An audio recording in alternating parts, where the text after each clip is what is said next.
Disyembre 25, 2020, Biyernes. Umagang panalangin.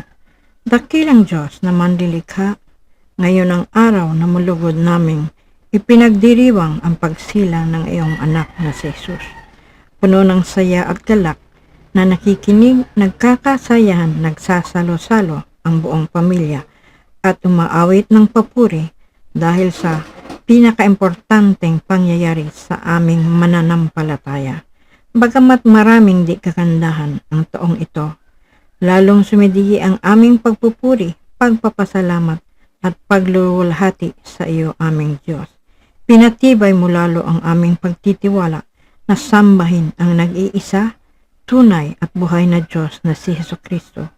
Patuloy naming paghingi ng tulong na pagalingin mga may karamdaman sa pananalig na lunas, dalang basbas sa mga doktor, nurses, gamot at iba pang kabahagi ng paggamutan.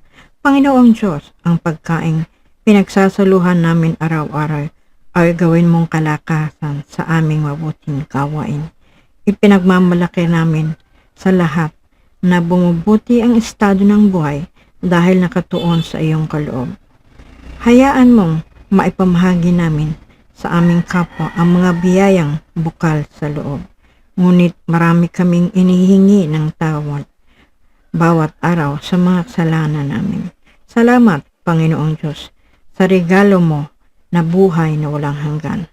Basbasan mo na lagi kaming ligtas sa kapahamakan. Laging may trabaho na puntustos sa bayarin. Laging mabait at maunawain sa kapwa. Ito aming dalangin sa pamamagitan ng iyong anak na si Jesus. Amen.